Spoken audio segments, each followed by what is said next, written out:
2000, that one that's right above your head in the white shirt, skinny pasta. That was my first headshot.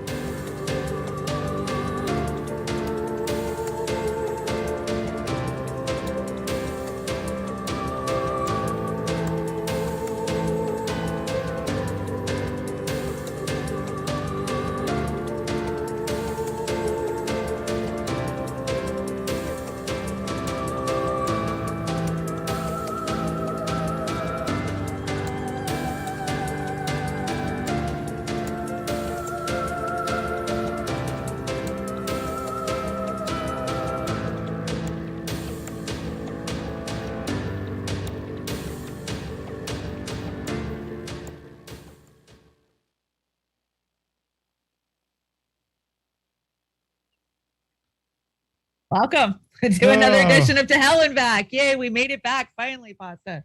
Yeah, we made it back. How we doing over there, ladies and gentlemen? Welcome to Hell and Back. Chanda, it's great to see you. Oz, the overalls. We love it. We missed it. Did you see the fun we poked at you guys on Saturday night with the overalls?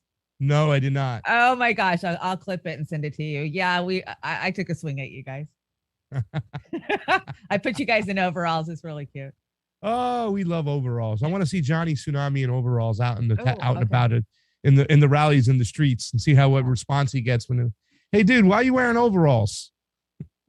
So how is everybody? Yay, we're back after a 4-week hiatus. It's great to be back. P was out on the road last week, and I had some, family issues I was dealing with, but we're back and ready to go strong tonight. Yes, we are ready to go strong tonight, everybody. Thank you so much for joining on in. Do us a favor, hit that like button, hit that share button. Let's get it out there. Let's get this information out there. Once again, this is an in-depth look at addiction and recovery in America. But today, with everything going on, it's so crazy because a lot of the opioid deaths we talk about, they come from a certain place that's been in the news almost every single day. In fact, just today, another situation, Chanda, where this opium comes from, correct? Yeah, right. Everybody talks about how, we went into Afghanistan for the oil, right? And of course, the lithium. We always talk about, the finite resources that are over there. But it's kind of funny. We don't talk about the fact that Afghanistan 90% of heroin globally comes out of Afghanistan. Wait. I thought we were going in there to spread freedom. Oh, yeah. Well, yeah, we were giving them freedom and, protecting our assets and didn't have anything. I mean, it's such a coincidence that at the height of the opiate epidemic in the United States, right, the same amount of time as while we're sending over in Afghanistan. I mean, come on. It is crazy. It is nuts. And a lot of things to talk about, a lot of things to unpack today.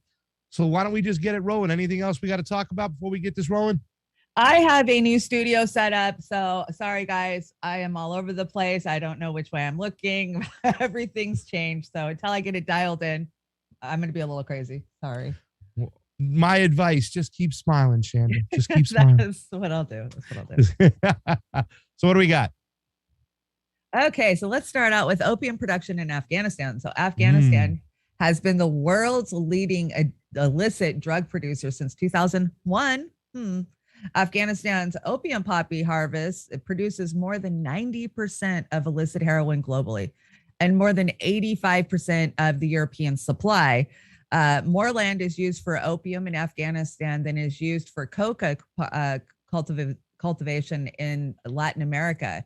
Let's see. In 2007, 93% of non-pharmaceutical grade opiates on the world's market originated in Afghanistan. So a lot of these stats that are coming up, they're kind of the older ones, but the amount to an export value is about US $4 billion. So I think this 2007 is what they're quoting. Yeah. It sustains the opium farmers and the officials, the insurgents, the warlords, the drug traffickers. And in 7 years, so from 94 to 2000, prior to the Taliban's Opium Ban, yes, you heard that right, the Taliban's Opium Ban, the Afghan farmers shared a gross income from opium, which was divided among 200,000 families. So it provides 400,000 jobs in Afghanistan. And these look like they're old numbers. It's 2017. The opium trade spiked in 2006 after the Taliban lost control of local warlords. In addition to opium, Afghan is also the world's leading producer of hashish. Yeah. Which the hashish is as dangerous as the opioids that are coming from over there. And I really want to point out again, something that you read there that's very important to pay attention to. The fact is, it says, and I'm going to non-pharmaceutical grade opiates. So that's the heroin on the streets, correct? Yes. Yes. But they also supply, I think, over 90% of the pharmaceutical grade that also goes into. Yeah. Some people will say that the pharmaceutical lobby in America is stronger than the military industrial complex. They'll say it's stronger than the real estate lobby. They'll say it's the strongest lobby in America. That's big pharma, right? Now we see everything that's going on with COVID right now, and the whole mandates that are coming into play, and everybody just listening to big pharma is crazy. But if you think about it, as soon as the Taliban took over, right, and they started burning these poppy fields, what the hell happened, right? America was like, oh, no, hell no, right? You know what I'm saying? And absolutely. Look at the times. 2001, the Taliban implements this opiate ban. They wanted to move the country from that being its main resource and crop. And at the same time, we decided to invade because we needed to bring them democracy, right? Oh, yeah. We got to bring them some of that good old democracy. It is crazy, too, as well, because a lot of the warlords, I think, and a lot of some people from the Mujahideen that weren't necessarily in the Taliban kept a lot of those opium fields alive. And the benefit for big pharma and all these other people to get this opioid grades, or the drug dealers to get this opioid grade opium on the streets. All of a sudden, when the Taliban got full control, that's when America came in and said, hell no way, we have to stop this. And that's where we are today. And that's something we're paying attention to right now because, Fiorella said on a show, the United States ain't pulling out unless they have invested interest, right? So what backroom deal have they made with the Taliban to allow them to have full control of the country? I mean, almost to the fact that we haven't even left completely yet, and they're at the gates of Kabul's airport, right? They have full control. Yeah, exactly. With all this equipment left behind. So it's not impossible to think for a second that the United States said, I tell you what, we'll leave you some military grade weaponry. We'll let you take over the country. But those opium fields, wink, wink, don't burn them. And I haven't seen any reports that they've been burnt yet. And that's really my question tonight. Yeah. And that really is my question, because nobody's talking about who got the opium fields in this divorce, basically in this split up. Who's getting control? Will it be the Taliban? Will it be China? Will it be Russia? I mean, not that Russia really vies for control, but, there's so much to unpack when you look at that region. Afghanistan shares a 57-mile border with China, and it's a little tiny smidgen of a border. But then you have to also look at Pakistan and how much production is happening in Pakistan also. Yeah. Well, the Taliban has already went to Moscow, met with leadership in Russia. They already went to Shanghai, met with leadership in China. They're already doing it. So this seems like something was in play a while ago, which makes kind of today's attack seem very, very suspicious. Like, I don't know, like this red flag, false flag, whatever flag you want to call it. It just makes you scratch your head because, wait a second, why would they do this? This is almost like Assad gassing his people as the Americans are retreating. Why would he do this? So yeah, it doesn't make sense. It makes sense if it was American driven, because now we have an excuse to say, hey, we got to send private security forces in there. We still have people there. We got to protect the people that worked with us. So that you're right. I think that paves the way for them to move these hired hands in, like, we've always said. Yeah, I don't think that Biden is ending the war. He's just privatizing it. That's exactly it. Subcontractors. The first video you got up over here is a good one too, as well. I watched it earlier, but that first picture you see right there just tells it all. I mean, this is when you talk about revolution, ladies and gentlemen, you got to look at what these fucking oligarchs are doing to us. I mean, our troops, they're not there to spread democracy. They're walking through opium fields over here, Chanda. Yeah. Sadly, that's the truth of it. And yeah, this little clip, it shows Geraldo Rivera actually sitting in these poppy fields with the troops of all people. So go ahead and roll it, Oz. Let's do it.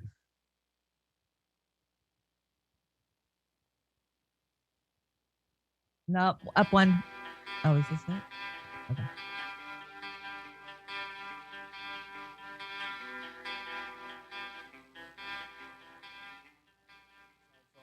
Whether it's 90% plus of the world's opium supply, 90 fucking percent, that is a multi-billion-dollar business. And if you think these fucking industrialist cocksuckers that are running the world are gonna leave that money behind, you're fucking crazy.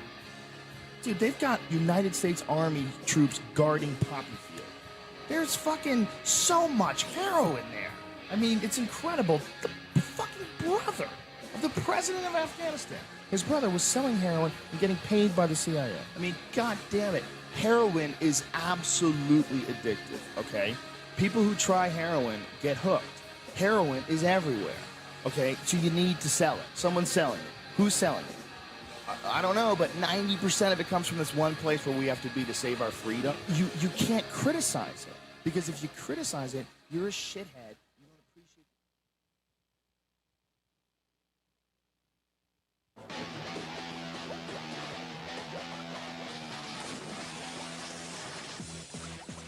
You know, it's a shame that nobody talks about Afghanistan anymore, considering how the war is far from over and remains the longest military quagmire in U.S. history. At this point, we should be asking ourselves a very important question. Bin Laden's dead, and Afghanistan's apparently ready to police themselves, so why are we still there? See, aside from U.S. troops still occupying the country, there are over 100,000 private contractors in Afghanistan. And guess what? The Pentagon can't even tell us what the hell they're doing there. But this right here might give you a clue. It is the most unintended and awkward consequence of our military offensive here in Afghanistan. The rout by our Marines of the Taliban from their former stronghold here in Helmand Province has put us in the weird position of being protectors of the largest crop of opium in the world. Thanks, Geraldo. Thanks, Geraldo. Thanks, Abby. Thanks, Joe Rogan. I mean, really, this shit has been out in the open for how long, Chanda? I don't understand how we are not acting like the French right now. I mean, the French are going crazy with the vaccine mandates and stuff like that, but they understand their imperialism from their country. That's also pushing the reason for them to get out in the streets. They understand the man behind the curtain. Why can't Americans get their heads out of their ass and start invoking another French Revolution where heads will fucking roll? Because of mainstream media and so-called progressive pundits like Crystal Ball, who's given Biden a tongue bath because this is the greatest thing that he has ever done. Is Kyle too. Out of there. Kyle too. He's got his tongue up his above Biden's. He's become such a Biden bro. It's nauseating. It's very nauseating. And people don't know the truth, even though the truth has been out there right in front of their fucking faces with people like Geraldo sitting in a poppy field with our goddamn troops. It's disgusting too. And as well, you know, what's also making me nauseous is all these people right now going, oh my God, can you see what the Taliban's doing? This is awful. We shouldn't have pulled out like that. And I'm sorry, Marianne Williamson, but you should know fucking better. What about the 20 years that the American troops have been in there? Did you ever see the video of the American soldier throwing the little puppy dog? Yeah. And the little, I mean, once again, if you, and I think it was, I can't remember who said it, but she said, can you imagine what they do when the cameras are off? This whole notion or this idea that American troops are like Captain America coming in there and telling these Taliban men or these Afghani citizens, don't beat the women. We're here to protect their rights. No, we've been going out there and pillaging and blowing up and killing babies and children the whole fucking time. Most of these Taliban fighters were not even alive when we invaded Afghanistan. Understand that most of them lost their family members to American bombings and dronings. And, you know, this whole screaming about the women's right issues there, you know, it worked in 2001. That was part of the reason I said, okay, let's go there. I had just read the book Saudi Arabian Princess, about a Saudi Arabian princess who literally had to smuggle herself out of the country to get away from the oppressive regime that she was married off into. And this is happening all the time. But we don't come down on other countries like Dubai and how they treat their women, or Saudi Arabia, right? But I've done a lot of research in the last, or the UAE. Yeah. I've done a lot of research in the last 24 hours of coming up to this show on exactly what the Taliban is doing when it comes to women. Now, they're trying to show a softer side, right? They're saying they're going to allow women to do certain things. They can go out in public without a man. They can, we'll see if that's actually what they're going to do. But this whole argument about women, you don't shut up. If you support us being allies with Saudi Arabia or Dubai or any of these other countries, shut up.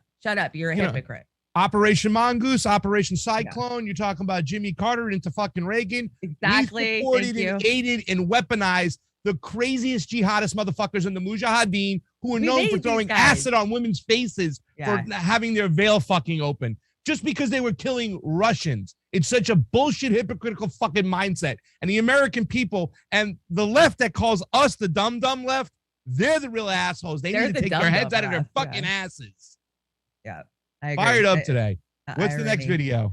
Okay, so I saw somebody, I think it was Jilly, talking about how the CIA, is hand in hand with these private military contractors and also, our whole entire defense when they go in here. And so I see this a lot. Like, it reminds me of the Contra affair, right? Where, well, we didn't actually sell the drugs, the CIA. No. But we did look the other way when it was being used to purchase all the arms, right? Shit. We didn't actually sell any drugs.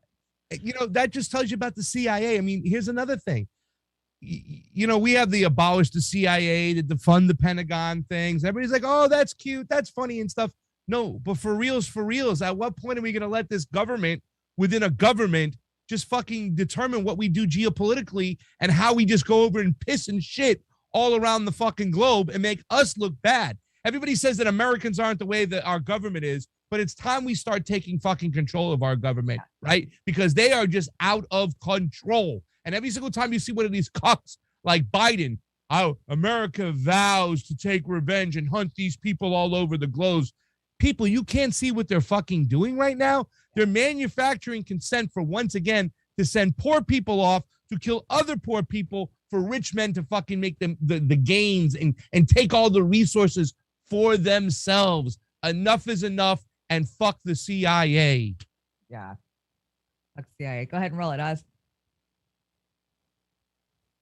Afghanistan is part of what's known as the Golden Crescent, an opium and heroin producing area mostly consisting of Afghanistan and Pakistan. Afghanistan's opium trade extends at least as far back as the 1980s, when Mujahideen rebels engaged heavily in drug trafficking while fighting against the Soviet-supported government and its plan to reform Afghan society. The rebels' principal client was Gulbuddin Hetmatyar, one of the leading drug lords in the region and lead heroin refiner. The CIA supplied trucks and mules, which were used to carry arms and supplies to the Mujahideen, were also being used to transport opium to the refining facilities along the Afghan-Pakistan border. The output provided about 1/2 of all the heroin entering the United States market during that period. U.S. officials admitted in 1990 that they had failed to take any sort of action against what they knew was a lucrative drug trade in the region because of a desire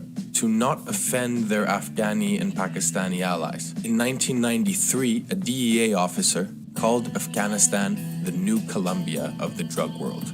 The Central Intelligence Agency has since reiterated that at the time, the goal was to remove Soviet influence from Afghanistan, and this goal would be achieved by any means necessary. Income from the opium trade allowed the Mujahideen to finance their military campaigns against the Soviet Union. Therefore, the CIA admitted to turning a blind eye. However, an understanding of the CIA's historic role in narco-trafficking in Southeast Asia, better known as the Golden Triangle, and in South America, leave any well-informed individual with substantial questions about CIA involvement. But this we'll examine more in part 2 of this series, so please subscribe for the updates.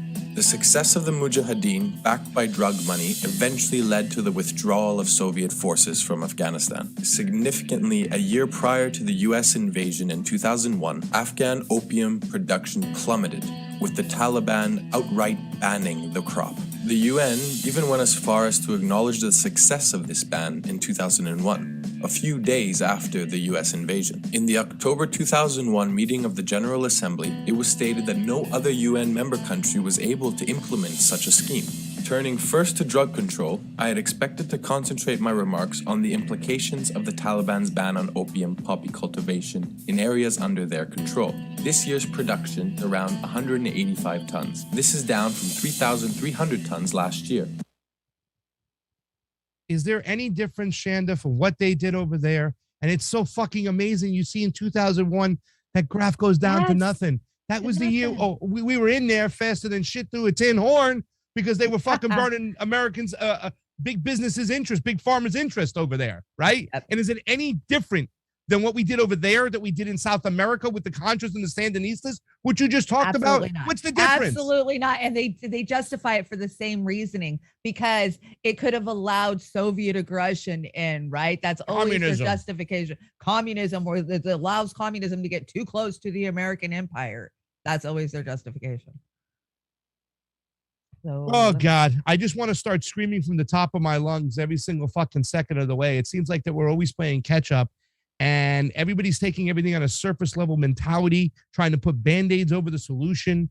Yeah. You know, the talk about what's going on with the women there. Yeah, I get it too. I understand it. I want to see a woman get oppressed, and I know what the Taliban's all about, but we created them. We funded them. We funded them. There was also Uyghurs that also were working in China. The Uyghur situation, everybody goes, oh, what about the Uyghurs and what's going on? What China's going on? Do they understand that that was American planted fundamentalism that we funded and backed and armed to the fucking gills? Like, why do we never have to pay bear any of the responsibilities for the ways things are ending up today from what we did in the past? It's all fucking connected. No, you're absolutely right. I just watched a big long report about how the rise of the Uyghur in Pakistan is becoming an issue. Like they have their own party now, and the Uyghur party is being established. And who's funding it? Americans, right? America is. Yeah. So. And those are the Uyghur separatists, because there's a bunch of Uyghurs that want to be plugged in to Chinese society. That's why they're the camps that they're talking about, the re-education camps. It's like, no, if you want to be part of Chinese society and their workforce, you have to learn the language. You have to understand what's going on. And they go into these camps and they're like, look what the Chinese are doing. Hold on. Look what the fucking Americans are doing. Look what we've been doing. We caused these problems, and it's all for big business. It's got nothing to do with spreading democracy or saving the woman. It's all about our dollars and cents. And it's just disgusting that nobody's connecting the dots. I mean, some of us are connecting the dots, but for the majority of people, you see them on social media, just disgusting. Right. I do, and somewhere, I don't think we're at it yet. Maybe it is, not only is this crippling them because they're addicted too. The amount of addiction in Afghanistan is just mind-boggling, shocking, heartbreaking when you actually look at how it's affecting their population too. Yeah, and I don't blame them. You got bombs flying all over the place. Fucking give me something to put me out of my misery. No stability, exactly. Fucking, you know what I'm saying? Give me something. Meth is becoming a problem. Since America showed up there, we brought meth with us. So now they're getting all meth out. Bringing meth to everybody, I guess, is what we're. What's the next video? We'll just pull it. I don't remember exactly. There's a bunch of them. So.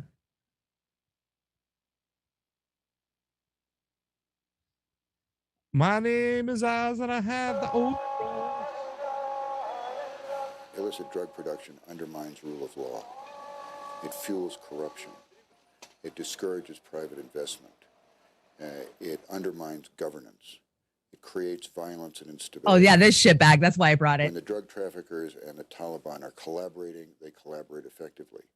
But when they're actually just working independently, they're both going after the same aims, which is to weaken the government, to weaken the society, to weaken democracy, to weaken rule of law, to foment violence, to foment instability. They are working against all of the goals that the United States and Australia are seeking with the government of President Karzai here in Afghanistan. That's the problem.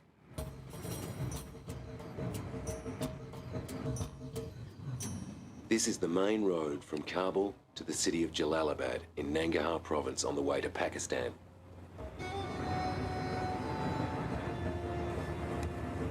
Until recently, this was the heart of the opium industry.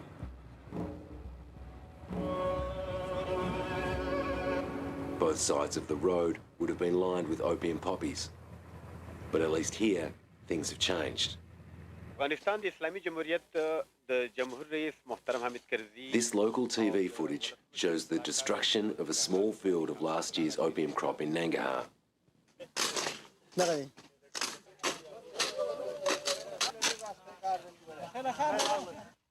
The locals watch as their livelihood is destroyed. Now they have no income and they are still in debt to opium smugglers who advance their money to pay for the crop.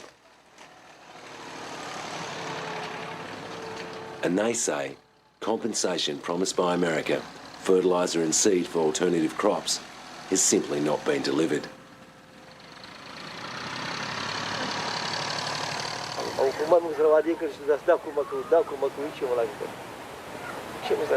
From the government, they have made a lot of promises. The aid programs have not filtered through to the people who need them. Why do you think that is, do you think? I've heard the comment. It's a comment that one hears frequently, but I'm not sure it's an accurate comment. Nangarhar has received lots of assistance, and some of it has been security assistance, but most of it has been economic, developmental, humanitarian, health, education, things like that. What we're seeing is a very short-term, extremely short-term view of saying to the farmers, don't plant poppies, when you have not dealt with any of the knock-on effects of them not planting from their point of view. Noreen MacDonald is working in Afghanistan on a project to bolster a world shortage of morphine. But her efforts have been frustrated by America's blanket opposition to opium production here. The farmers throughout Afghanistan have used opium as a way to get credit to get them through the winter. So if you have a planted opium crop, the local shopkeepers will advance you credit to get through the hard winter months. MacDonald believes the whole US approach to drugs has been a failure. That is fucking just a small example of the bullshit and the talking heads that went out there and said, oh, we're re-educating, we're going to change the crops. But then where was the support? It was never there. And they wonder why it was a failed operation. Always. Anytime there's money, and I've been getting kind of like a little criticism for using the term slush fund, because anytime you see any of these bills come out, it's just a slush fund for the rich and the elite to steal money from, because it never gets to the people who need it, whether it be foreign or domestic, right? And that was the whole thing. I think at the end of Charlie Wilson's War, there was the movie, there was a saying that said, and that movie was kind of funny because they portrayed the Taliban and the Mujahideen as like, oh, freedom fighters and great people, whatnot. Right. They really didn't show that these people were some of the worst that they were supporting. But at the end of the day, it says we fucked up the end game, right? We went in there, we funded the shit out of the Taliban at the time, which was the Mujahideen, all these warlords. We gave them Stinger missiles. They killed Russians. The country was torn to pieces, right? And when it came time for them to go, all right, now that the Russians are gone, help us out, we were like, bye, peace, have fun. Ronald Reagan doesn't want to do that anymore. We're just going to leave you be. Right. We always fucking do this. We always turn our back when it comes to real aid, unless it's something that it could be profited off of by all the fucking oligarchs. If it's not that, and it's something else, especially when it comes to aid, it ain't getting there. It never does. Look what we did in Haiti. Another fucking example. So, none of this shit surprises me. And it just further cements my opinion that we need to get the hell out of that hemisphere and get over to our own hemisphere and start changing the way we do business around the world. Well, I agree with you. Absolutely. We need to get the fuck out of there. But will we? No. I don't think we ever will. If anything, we're going to advance for a better stronghold, especially with China's One Belt and Road initiative intimidating America. Yeah, and Iran just signed a deal with them the other day. So now with the Afghanistan in place, they're got their own island. And that's what I'm saying. We talked about this the other day. It's time to get back home, get back to our own hemisphere and start doing business. The way we treat Latin America, we need to change the game, really. I mean, but that will never happen until we rid this world of the oligarchs who are calling all the shots, because the people are not calling the shots. Sometimes we manufacture consent and we turn a blind eye and we allow our comfortableness to allow them to continue to do what they're doing. That's why I think shows out there that give you information is one of the best assets. But once we get that information, Chanda, we got to put it into play. We just can't sit back on our ass. I mean, what we're witnessing here right now with the Taliban and everything that's going on in Afghanistan, it should open some fucking eyes. But the eyes that should be open should be going back to the beginning of the situation, how it all started, not where it's at right now. Because if we go back to the root of things, then we can potentially fix the problem. If we don't go back to the root of things, what are we doing? We're just running in circles. Right. And people don't understand. They think it started with Bush in 2001, but actually it goes all the way. I mean, okay, so let's go back to Carter. Carter was the first one to start making fucking arms deals. He never recovered from the Iran hostage, event. And from there, it rolled, into Reagan and what we saw with Daddy Bush, who was head of the CIA, right? Daddy Bush, he had a stronghold in all this. And I think in the future, many, many years from now, I think more information will come out just about how much this was about drugs. How much it was about the opiate production in Afghanistan and nothing more. In that hemisphere, in that area, it started in the 1920s, right? With the deal with the Saudi family. And even when you look at what happened with Iran, like, you talk about Carter, everybody talks about, oh, Carter was one of the great last presidents. He sucked in foreign policy. Well, you got to look at what Carter was in control of. Sorry to interrupt you, but there was the Neo-Opium War that was going on when Carter came into office, and that was being perpetuated and ran by Nixon. A lot of people don't know what the Neo-Opium War is. You can go check it out. I'm sure there's videos on it, but that was the period of the Vietnam War and heroin coming in via our troops and being moved by American troops. And so, Carter inherited that system, that what was going on globally with the Neo-Opium War. And from there, we rolled into Reagan. And I think we're still in the Neo-Opium War. I think we're the post-Neo-Opium part of the war. I'm kind of curious to what's going on with the opium right now in Vietnam. Now that Vietnam has been more of a vacation spot. Well, not now with the Corona going on and stuff like that, but Vietnam was open up to a lot of expats that were going over there and kind of living. We were even looking into maybe going to Vietnam one day to check it out, visit and whatnot. So I'm very curious to what's going on over there. My ex lived over there for a long time in Ho Chi Minh City. And, Harris was just over there, right, 2 days ago, and they wouldn't let her fly out because of the Havana syndrome. Have you heard about this? Yeah, I heard about this. It's kind of funny too, because I really heard about it. Johnny was talking about it too as well. And I was watching a girl. She has a Vietnamese. She's a Vietnamese girl married to an American guy, speaking English, has a channel, and was talking about it. And I was like, wow, this is so interesting and whatnot. Yeah. And she was talking about Kamala going over to freaking Vietnam to let everybody know that America's back. You know what I'm saying? But the Havana syndrome was kicking in. Yeah, I heard about this. This is funny. That's funny shit. By the way, before we get to the next video, I just want to send a shout out to Nautilus. Thank you for the Super Ray contribution. And I say Amaris is over there hanging on out. We love Amaris and Amaris, loving all of this truth. It is so glad. I'm so glad to be back. It is awesome to be back on the show with Chanda. To hell and back. What else we got, Chanda? I got a few more clips. I'm not sure which ones are which, so we'll just go ahead and play them and talk about them after they play. You got it. It's no secret where the opium is produced in Afghanistan. We're just near the city of Jalalabad, and we picked this village at random as we drove past and saw the poppy fields. And 90% of this year's crop has been grown on land controlled by the fundamentalist Taliban.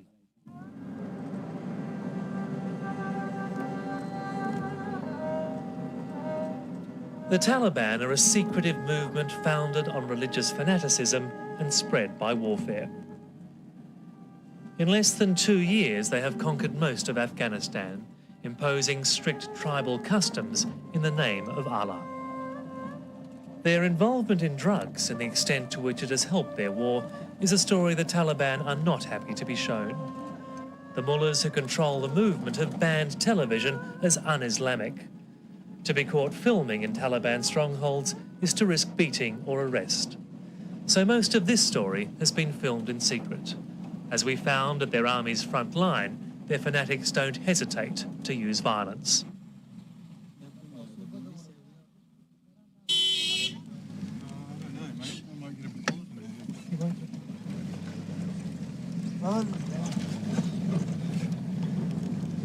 Here's the camera.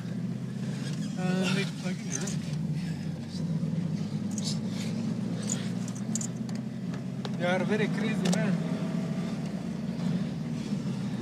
Well, we've just had to make a very quick escape from the front line because one of the Taliban arrived and saw us shooting and started throwing rocks at the camera.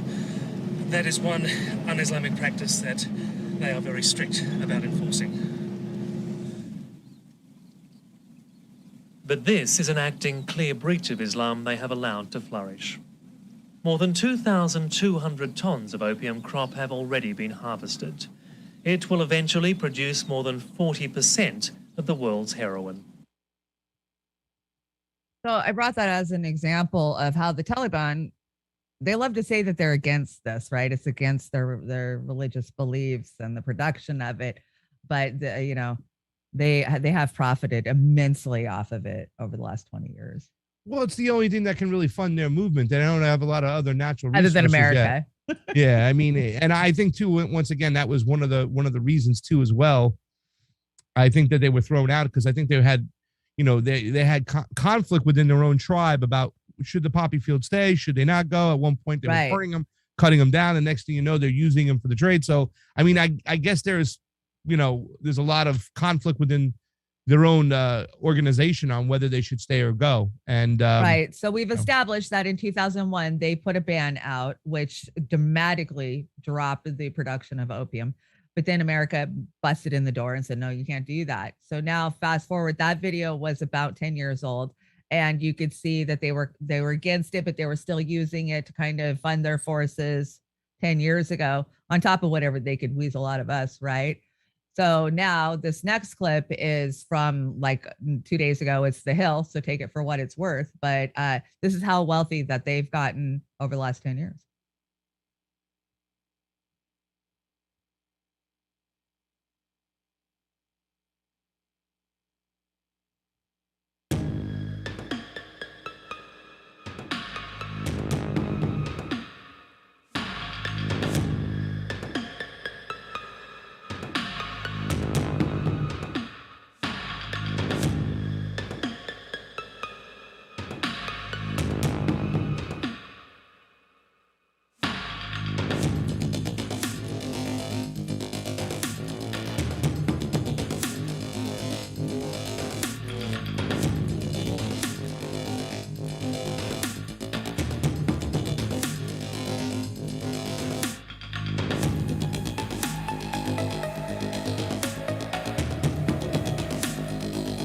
$1.5 billion annually.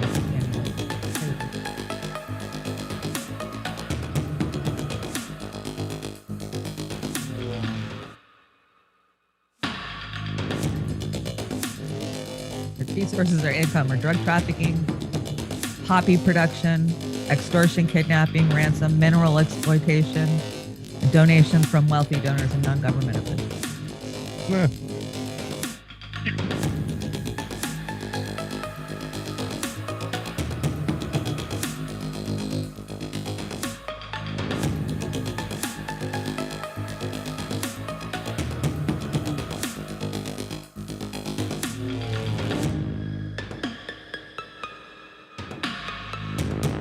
So their involvement is planting poppies, opium extractions, trafficking, extracting taxes from cultivators, collection of fees from smugglers and shippers.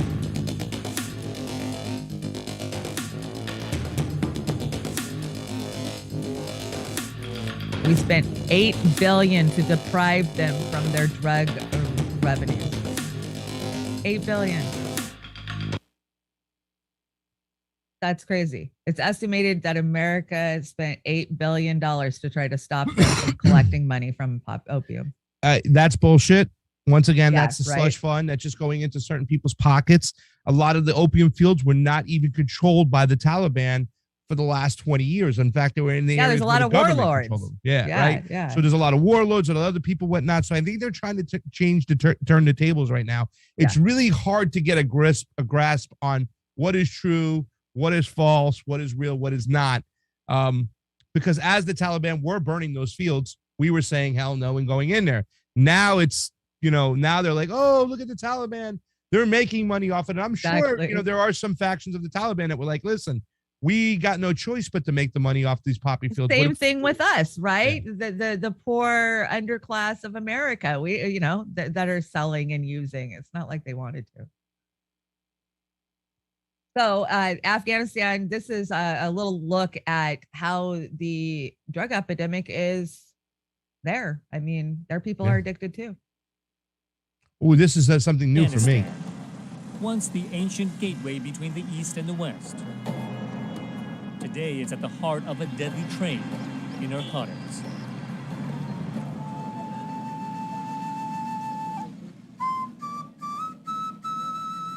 Under a bridge in the capital of Kabul, we witness the human toll illicit drugs are having on the country. It's a scene of abject misery.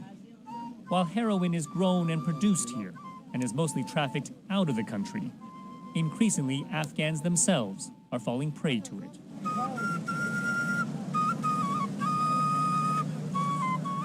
Latest studies estimate there are now 2.9 million drug users in Afghanistan, the highest per capita in the world. How much does this cost for a hit? For this one? 50 rupiah. 50, yeah. That's just 50 cents a gram. I'm really sad why I'm here because... Kareem Kambari's story is like many here. He turned to drugs after being unable to find a job. I speak 4 different languages, Danish, English, Greek, a little bit Germans, but, it's nothing. That's just sad. I didn't know that they had the biggest per capita population that was addicted. It is. It's something really hard to stomach too, as well. That's a country in poverty. That's a impoverished country. And the fact is that we've added to their poverty by constantly bombing them and bombing them back to the Stone Age and whatnot. It's hard. You got to keep your head on the swivel when looking at this stuff too, as well. Yeah, you do. You absolutely do. We once again, most of the people who are talking about Afghanistan have never been to Afghanistan. Can't even find Afghanistan on a map. You know what I'm saying? And I just constantly look back to, the hippie trail. If you talk about Afghanistan was the heart of Central Asia, where the Silk Road back in days. You know what I'm saying? Everybody went to Afghanistan. It had this diverse culture that was there, and everybody met in Afghanistan for trading and whatnot.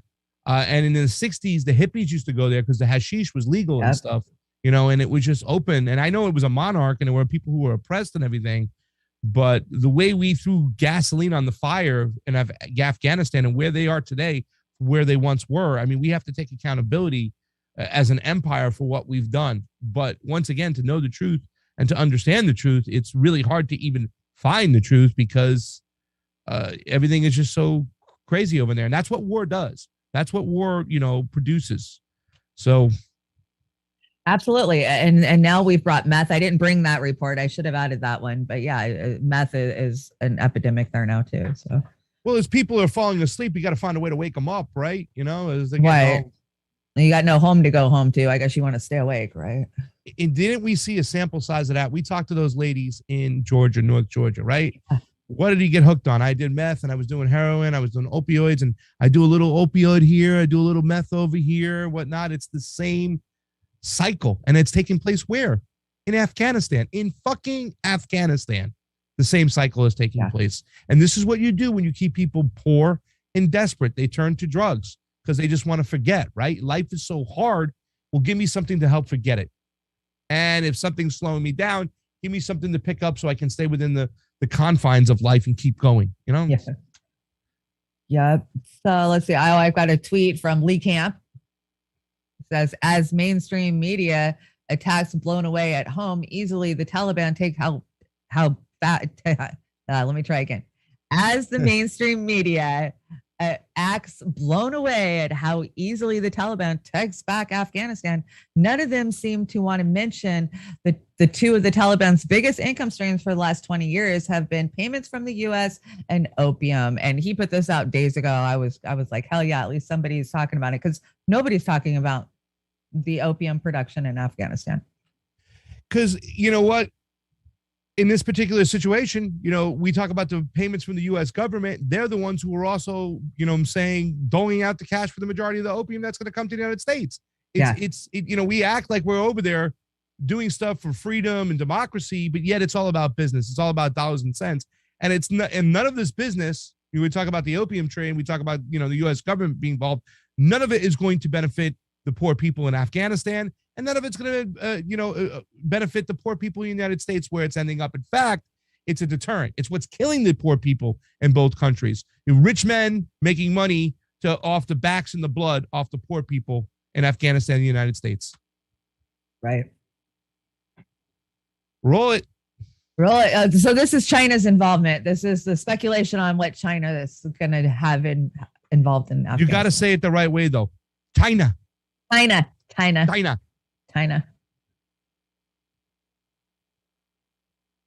So my question to you, Pasta, is did we just open Afghanistan up for China to roll in with their One Belt and Road initiative and rebuild the infrastructure of Afghanistan? That's exactly what we opened it up for, and that's exactly what they're going to do, because that's what they always do. Their empire is built a different way, China, than ours. Yeah. We go in there, we bomb you to death, and we say you'll obey and you'll do what we're told to do until they reach some form of agreement, some form of compromise from a country that has been bombed to fucking back to the Stone Age. Where China comes in and says, "Hey, listen, we ain't gonna bomb you, we ain't gonna do that shit.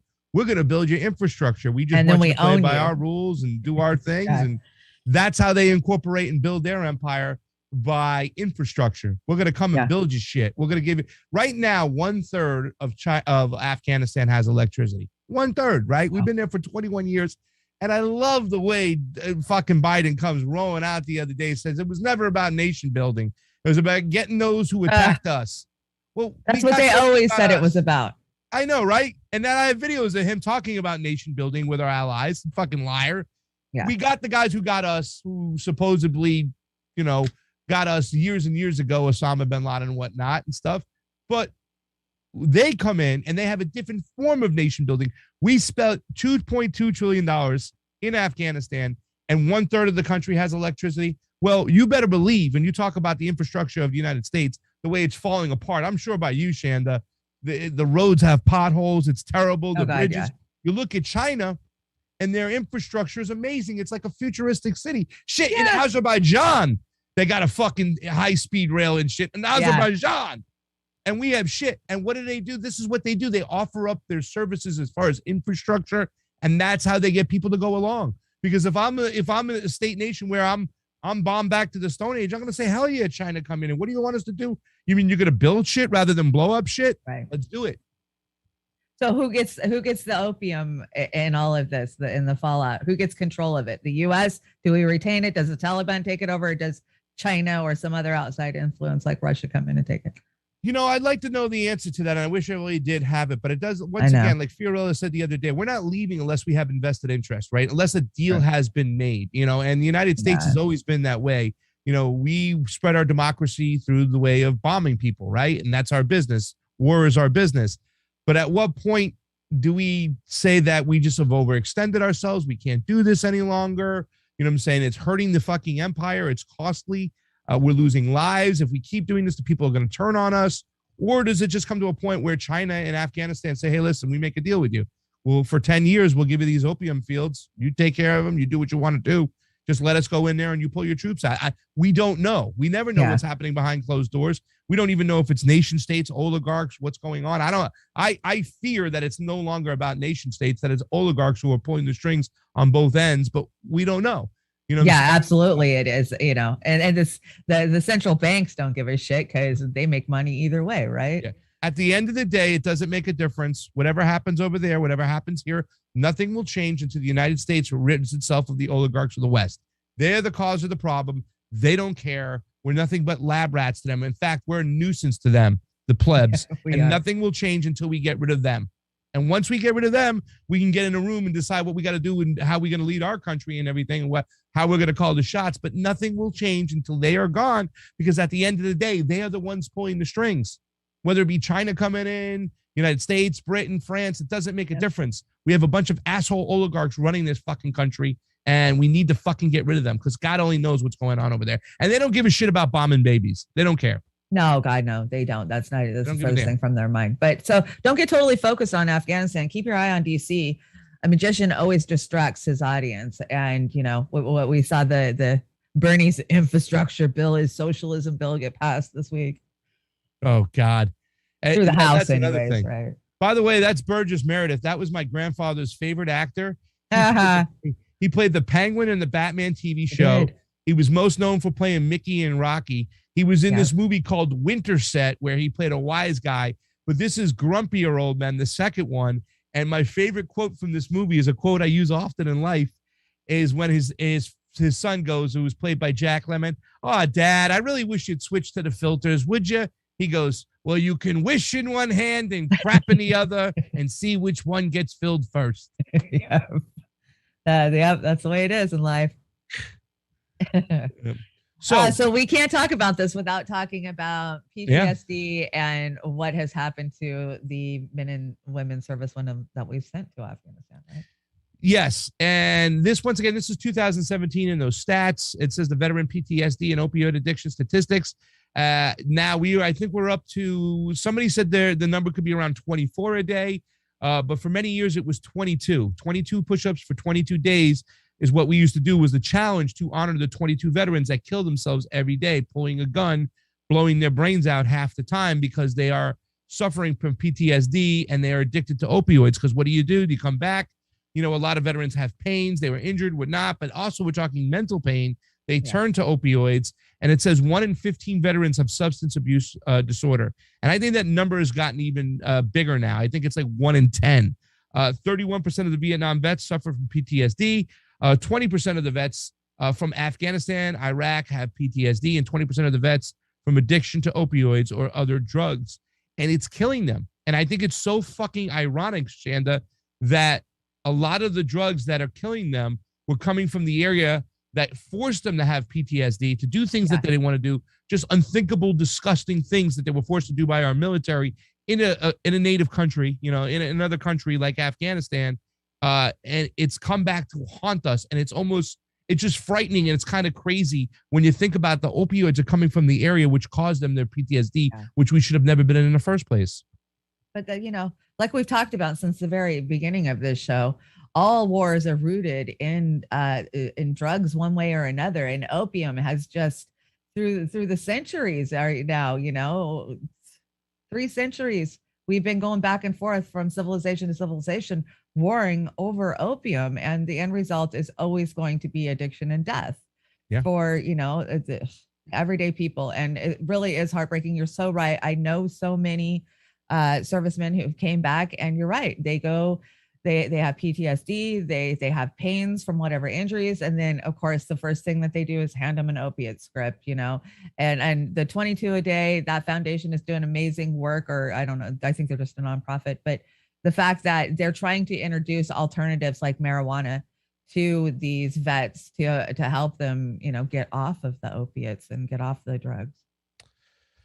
There's a little article. This is from 2017, December 6, 2017. Opioids are among the most commonly prescribed medications in the U.S. military for pain management. In 2014, studies showed over 40% of U.S. infantry reported chronic pain, here defined as pain lasting at least 3 months after deployment, and 15% reported opioid use in a month prior to the survey. Now, that was in 2017, keep in mind, because it's just increased every year.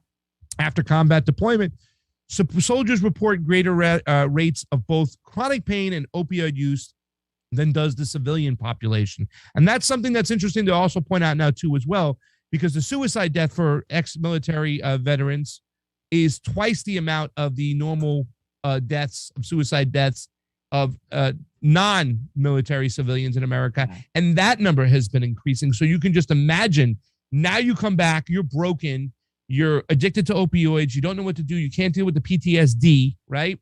Yeah. What are you going to do? That's why these deaths keep going up. So just thinking about a soldier that was sent off to kill people in a foreign land, coming back to America, can't acclimate themselves to society, they're just going to continue to pull the trigger. You know what I'm saying? And it's disgusting. It says prescription drug abuse has been increasing at a greater rate in the military than civilian populations over the past several years. Those prescription opioid abuse is rising in both populations. The military has responded to these risks with the sole provider program and the controlled drug management analysis and reporting tool. I got a solution, Chanda. How about we just don't go to fucking war all the time for rich men to fucking make gains while just throwing away our human lives, our poor people of America, just throwing them away like they're nothing. How about we just stop going to fucking war? Yeah, exactly. You know, and I get why it's double, because not only does an opiate, as an opiate addict, I can tell you, the first thought I always have when I have an emotional issue or a mental issue or some kind of something I can't handle is I want to get high. Because not only does it work as a painkiller, it works as an emotion killer. So when you've got all this fucking emotion just raw, yeah, it's going to make you crave to just be numb. And that's really what it comes down to, is what we've done to people to make them have to want to be numb, you know? That is it. That is the key right there. You know, the two ladies in North Georgia, they said the same thing. At one point, they were just taking these drugs, just take me away, just take me out of it. And if you just think what a U.S. soldier has to go through in a foreign land where it's just death and destruction every day. And not only what they lose their service members next to them, they witness death from their fellow soldiers and stuff like that. But what they do to the locals there in Afghanistan, they come back, they can't deal with it. So what do? They turn to heroin. They turn to opioids. It's what we're doing to society. And it's a rich class that never has to go over there and fight those wars, right? Their children, the rich children, they never got to go fight those wars. It's the poor plebs that they don't give a shit about. They have thrusted death and destruction upon the people, and it's time for the people to take control and understand what's going on. Afghanistan wasn't about getting to those who got us. It was about the opioids there and the natural resources and the military industrial complex. I used to say this all the time, Chanda. The American oligarchs, they don't care who wins the war. They don't care who loses the war. All they care about is that we have the war, because that's their profits. They don't care about us. Their children aren't going to fight the wars. We are. Absolutely. More U.S. veterans have committed suicide in the last decade than died in the Vietnam War. Chanda? That is heart-wrenching. That is fucking heart-wrenching. You know, not only do we have the Vietnam syndrome that we're dealing with, but now what the future is going to have Afghan syndrome, right? Oh, yeah. Oh, yeah. And you know, the next part I threw over here, because I know we can just keep harping on how disgusting it is. I've said it's disgusting so many times. And it really is. And the reason why I'm screaming it from the top of my lungs is because look what Big Pharma's done, right? We talk about Big Pharma. You talked about the Sackler family. We've talked about the mentality and what happens with opioids and how people get addicted and stuff like that. So why are we listening to Big Pharma when it comes to the vaccine, when it comes to the fucking COVID? Why are we listening to fucking Big Pharma? And here's one of the most fascist things I've ever seen in my fucking life. 2 New York judges ordered defendants to get vaccinated. Oh my God. Can they do that? They shouldn't even have a thought process of being able to do that. And these judges shouldn't be judges. My body, my choice doesn't exist in America anymore. No. And that's what the left has become. They went from my body, my choice to mandated vaccines to punch a Nazi in the nose to where are your papers, please? Yeah, no, you're absolutely right. Where's your papers? And it just says the defendant was charged with a number of minor crimes, including drug possession and shoplifting. He was prepared to plead guilty, and prosecutors agreed. But a Bronx judge approving the deal added his own unusual condition. The defendant had to get the COVID-19 vaccine. A week later, the Manhattan judge made the same order this type of woman seeking bail before a trial. Now, here's the thing that's kind of gross about this whole situation. Well, they're going to say, well, both of the people were okay with it. They didn't object to it. When you got somebody raked over the coals, when you got somebody in a position where they can see jail time and you tell them they have to eat macaroni and grass, they're going to go eat macaroni and grass. Yeah, they're going to do what they're fucking told. It's a society taking where elites are taking advantage of the smaller people. And that's something that needs to be pointed out. It's just disgusting when you see this shit going on. And, you know, I mean, why should we allow, once again, the rich to take advantage of the poor? You know, well, I also want to point out, you know, Big Pharma put out information in 2001, 2002 that said opiates, that these were not addictive and long-term use was fine. You could just come off of it. So when somebody tells me I need to go get an FDA approved, you know, blah, blah, blah, I'm thinking, are you kidding me? Big Pharma has been lying about every damn drug that I've taken for years. Let's see. I took Zantac for heartburn for 20 years. Now the odds of getting stomach cancer are up and they've pulled it off the market. They lied and said opiates were safe and you could just come off of them. These are lies that I have personally had to grapple with that the FDA has put out there, not to mention all the other poisonous shit that they said was okay. And 20 or 30 years later, it wasn't. So my body, my choice. Washington State, our governor just allowed a religious exemption. But there's a questionnaire that now goes with the religious exemption that says, have you ever claimed medical exemptions before? Yes or no?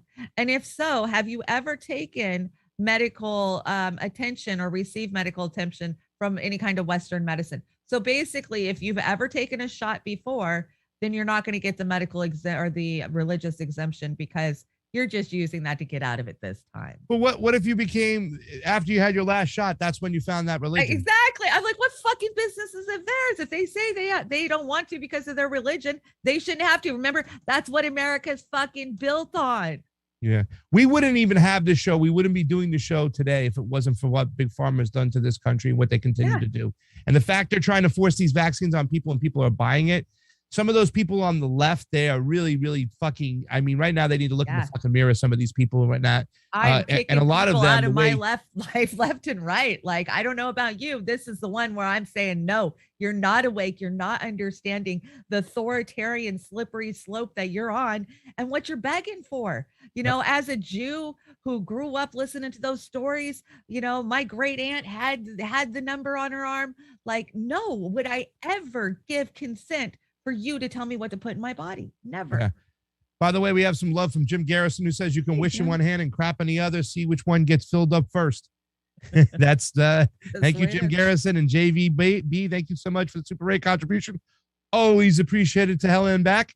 And fam, that you are Chanda, I want to say Chmakayam and Nachayam to Smedley Butler. Smedley Butler, come on. I couldn't finish this up without a couple of Smedley quotes. So Smedley, war is a racket. It's always been. It is possibly the oldest, easiest, and most profitable, surely the most vicious. It is the only one which the profits are reckoned in dollars and in the loss in lives. So it's all about money, right? Yep. Smedley tried to turn on the United States military. A lot of people talk about that. You know, he tried to take matters into his own hands because he saw we had what Cynthia McKinney said, psychopathocracy, right? That's what we got right here. We got psychopaths running this fucking country. We do. And we put them there. We put them up on a pedestal and we idolize narcissistic psychopaths in this country. We build them up. Why is that? You know, I guess because they demand the power is why we do that as a civilization. This one says our boys were sent off to die with beautiful ideals painted on in front of them, right? I mean, they sell you this whole thing. We're going to fight democracy. We're going to go fight the Nazis. We're going to go fight this and whatnot. We're fighting for our way of life. We're fighting because they hate us. Fighting for freedom. Our freedoms. Yeah. Right? No one told them that the dollars and cents were the real reason they were marching off to kill and die. So they killed people. They died. The mental fucking fuck that was in their head. The craziness, right? Okay.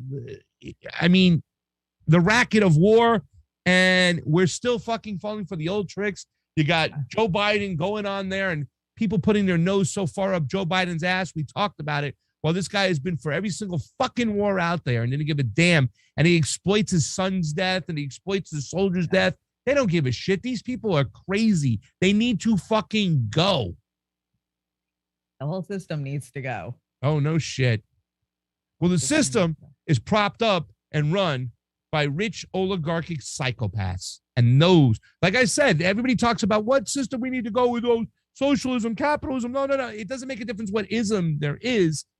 The predator class will fucking find a way to make sure that they profit off it and you get nothing and they control everything. Once we remove that predator class, then we can get in a room and say, this is what we need to do moving forward. But until we do that, I don't know if it's possible, Pasta.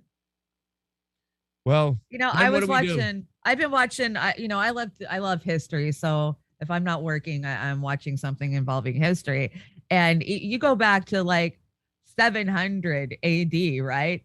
And we've got all these warlords and kings and shit. For some reason, even if you go back, 400 B or 4000 BC, we're always propping up one person and putting them in fucking power. I don't care what civilization it is. There's a king, there's an earl, there's an empire, where in history is the format for what we're looking for, what we need, where we are a co-op, and I think communist China or communist Russia might have been the closest that the ideal got. But I don't see it anywhere where it's actually panned out and worked. We always put some psychopath in charge. A lot of people don't realize that when Russia invaded Afghanistan, they didn't invade just to thrust their way of life. They went in there to support a communist party that was already had control, that was losing control in Afghanistan to prop them up. When we went in there, we didn't prop up any government. We just went in there guns a-blazing to remove everything.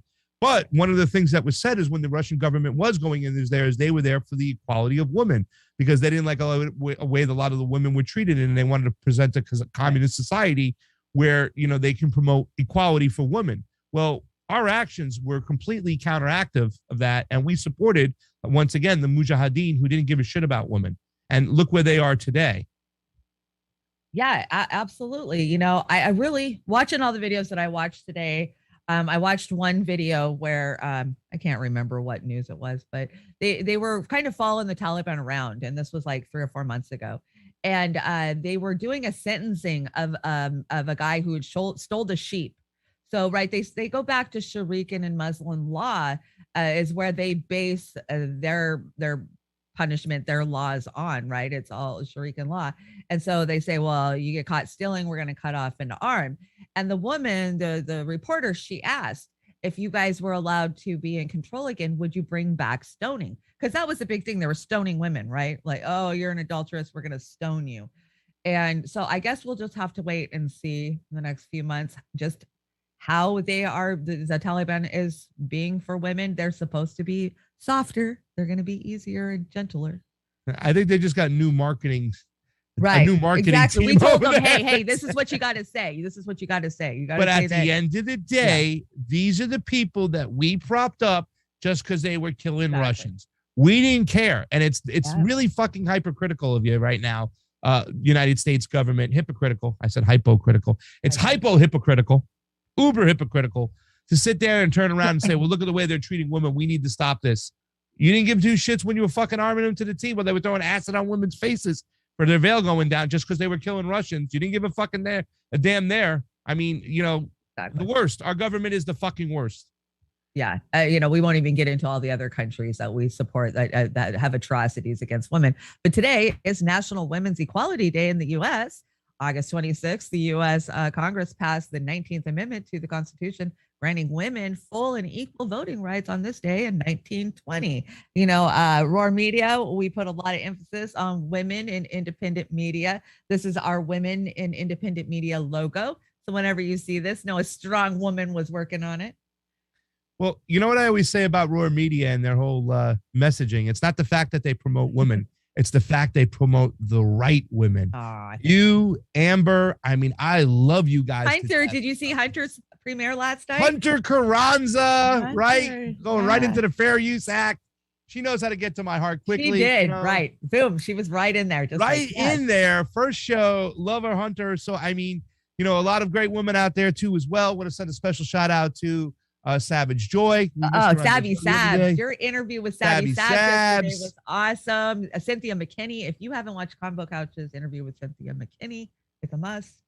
dude, I know you guys love that and stuff. Like I told her at the very end, I'm like, I'm playing Cynthia McKinney bingo. And if you say DARPA, I got bingo over here. She mentioned COINTELPRO, the CIA.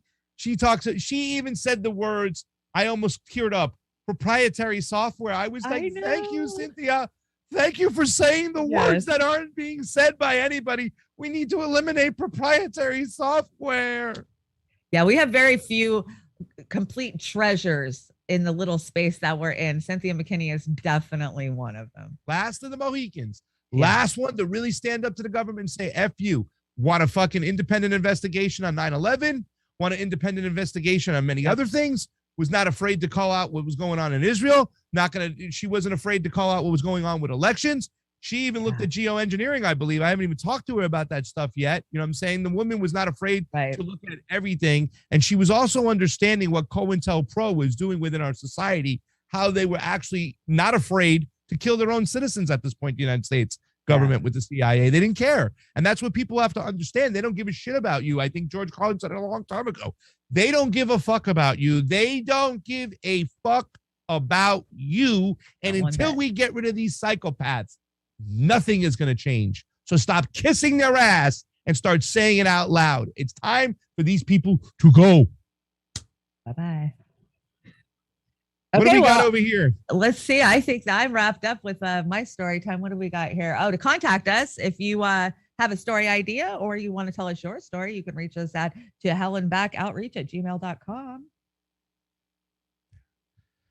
We got to talk about the what Reggie Jackson was to the Yankees. He was the straw that stirs the drink, and he's the glue holding the shit show together.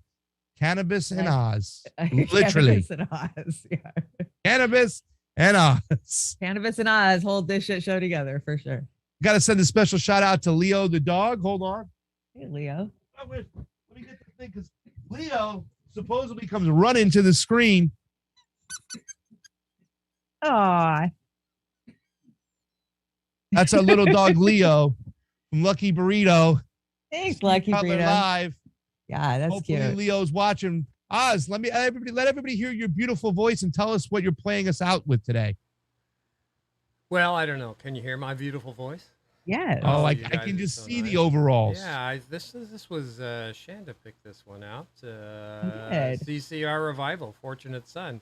You guys knocked it out of the park again tonight. I appreciate and I'm honored to engineer for you. So close it on out. Do you have any announcements, either one of you, before you head out? We got Beauty and the Boomer on Saturday night, but other than that, I got nothing.